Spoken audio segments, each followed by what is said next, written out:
नमस्कार दोस्तों, हमारी आज की कहानी का नाम है पहरेदारी। सुबह के 4 बजे स्नेहा अभी सोई ही थी कि डोरबेल बजी। उसे समझ में आ गया कि सास ससुर आ गए हैं। वो द्वारिका और गुजरात घूमने गए थे। स्नेहा की बिल्कुल इच्छा नहीं थी उठने की, क्योंकि उनके आने की खबर तो पहले से ही थी। तो रात में ही उनका कमरा सेट किया और भी काम निपटाए। उनके बिस्तर पर फ्रेश चादर बिछाए। सोते सोते भी रात के 12 बज गए और अब सुबह सुबह उठना, पर क्या करे, मन मार कर उठना ही पड़ा। दरवाज़ा खोला, सास ससुर अंदर आए। स्नेहा ने तुरंत पैर छुए, सामान अंदर किया। तब तक उसके पति अमित सोए ही हुए थे। तभी सास ने आवाज़ दी, बहू, बाथरूम में गीजर ऑन किया है कि नहीं? बिना गर्म पानी से नहाए थकान नहीं उतरेगी। स्नेहा जल्दी से गीजर ऑन करती है तो ससुर जी कहते हैं, बहू थोड़ी कड़क चाय बना दो, नहाने के बाद चाय पीऊँगा। वो दौड़ कर किचन जाती है और चाय के लिए दूध पानी मिलाकर पतीले को गैस चूल्हे पर चढ़ाया। तब तक सास ने कहा, गंदे कपड़े एक बाल्टी में डाल दे बहू, और फिर गर्म पानी से नहाने चली गईं। नहाने और चाय पीने के बाद सास ससुर सो गए, पर तब तक सुबह के 6:30 बज गए थे। अब तो थोड़ी देर बाद अमित को भी ऑफिस जाना है। अब तो उसे नाश्ता और टिफ़िन भी बनाना होगा। ओह, पर उसे रह रह कर नींद आ रही है। लग रहा है थोड़ी सी झपकी ले ले, लेकिन फिर टिफ़िन बनाने में देर हो जाएगी। वो चुपचाप थोड़ी उनींदी सी नाश्ता बनाने लगती है। अमित सोकर उठते तो चाय मांगते हैं। फिर अमित को चाय देकर फटाफट टिफ़िन पैक करने लगती है और अमित को आवाज़ लगाती है, नाश्ता टेबल पर लगा दिया है, जल्दी खा लो। अमित तैयार होकर आते हैं और नाश्ता कर ऑफिस निकल जाते हैं। स्नेहा देखती है 8 बज चुके हैं और अभी मुन्नी सोई है। वो जल्दी जल्दी सबके लिए नाश्ता और दोपहर के खाने का भी कुछ कुछ इंतज़ाम करने लगती है, क्योंकि मुन्नी उठेगी तो उसे कोई काम नहीं करने देगी। फिर सब काम का सिलसिला ही गड़बड़ा जाएगा। बिना किसी देर के वो झटपट किचन में काम करने लगती है। काम निपटाकर मुन्नी के पास जाती है तो देखती है मुन्नी अभी भी गहरी नींद में है। सास ससुर भी अभी सो रहे हैं। वो भी थोड़ा सुस्ताने लगती है। अभी ही मौका है, वरना मुन्नी तो बैठने भी नहीं देगी। शाम को उसकी ननद प्रियंका आती है अपने अम्मा बाबूजी से मिलने। खूब बातें होने लगती हैं। सास प्रसाद और बेटी के लिए साड़ी, उसके पति के लिए कपड़ा, उसके बच्चों के लिए कपड़े देती है और वहाँ की कुछ फेमस मिठाइयाँ भी समधन के लिए भिजवा देती हैं। स्नेहा को सास सिर्फ एक डब्बा चूड़ी देती हैं और मुन्नी के लिए कपड़ा देती हैं और कहती हैं, बहू, पैसे ही घट गए थे, इसलिए तुम्हारे लिए बस यहीं ले सकी। और तू तो जानती ही है, टिकट के पैसे प्रियंका ने ही दिए थे, वरना मैं तो घूमने भी नहीं जा पाती और हाथ में ज़्यादा पैसे थे नहीं। ये ले एक डिब्बा चूड़ी, अपनी माँ को दे देना। ये मैंने खुद के लिए लिए थे, प्रसाद के साथ रख लेना। खाली हाथ समधन जी को प्रसाद मत देना। स्नेहा देखती है सास ने उसके मायके के लिए कोई मिठाई नहीं दी है और चूड़ी भी एकदम साधारण।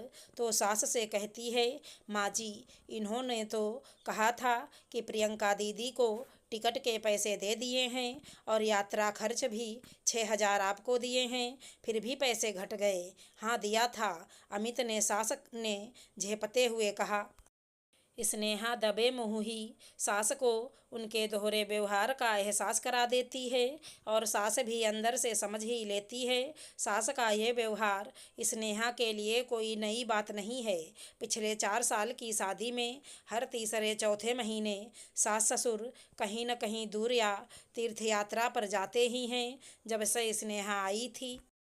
लेकिन उसे लेकर या पूरे परिवार के साथ उन्होंने एक भी यात्रा नहीं की थी। जब भी सास ससुर कहीं जाते तो सास कहती, बेटी दामाद ने टिकट कटा दिया है, मेरा तो कहीं भी पूरा परिवार जाने का मन करता है, लेकिन बेटी 2 लोगों का टिकट कटा देती है। अब थोड़ी कह सकते हैं कि बेटा और बहू के लिए भी टिकट दो। शुरू में स्नेहा को लगा कि हो सकता है ननद अपने माता पिता को टिकट देती होगी घूमने के लिए, लेकिन पति से बातों में पता चला कि टिकट के पैसे तो अमित अपने जीजा जी के अकाउंट में ट्रांसफ़र करा ही देते हैं। ओह, तो सास बेटी के साथ मिलकर उससे घर की पहरेदारी करा रही थी और खुद ज़िंदगी के मज़े ले रही थी।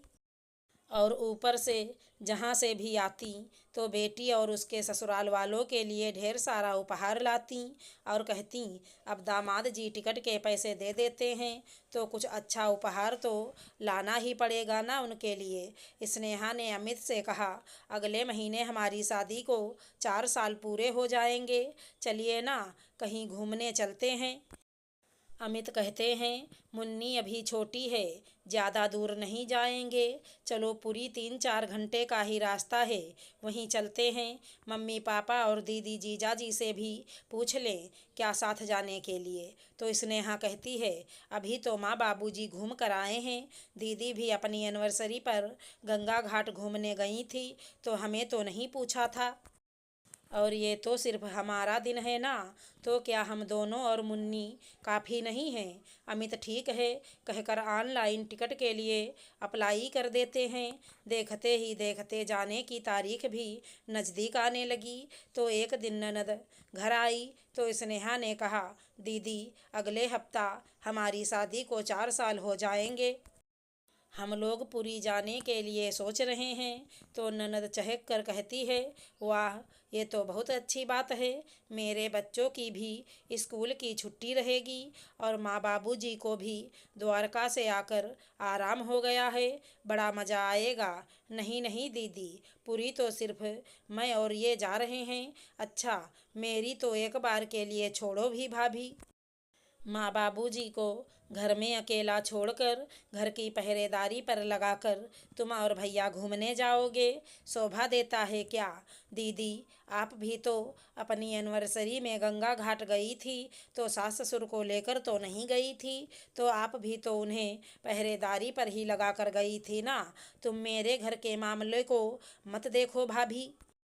ऐसा क्यों दीदी, आप मेरे घर के मामले देख सकती हैं और मैं आपके घर के मामले में झांक भी नहीं सकती। ओह अच्छा ठीक है दीदी, पिछले 4 साल से माँ बाबूजी कहीं न कहीं घूमने जा ही रहे हैं, पर इन्होंने तो मुझे कहीं साथ जाने को कभी नहीं कहा, जबकि ये नंदोई जी के अकाउंट में टिकट के पैसे भी दे देते हैं।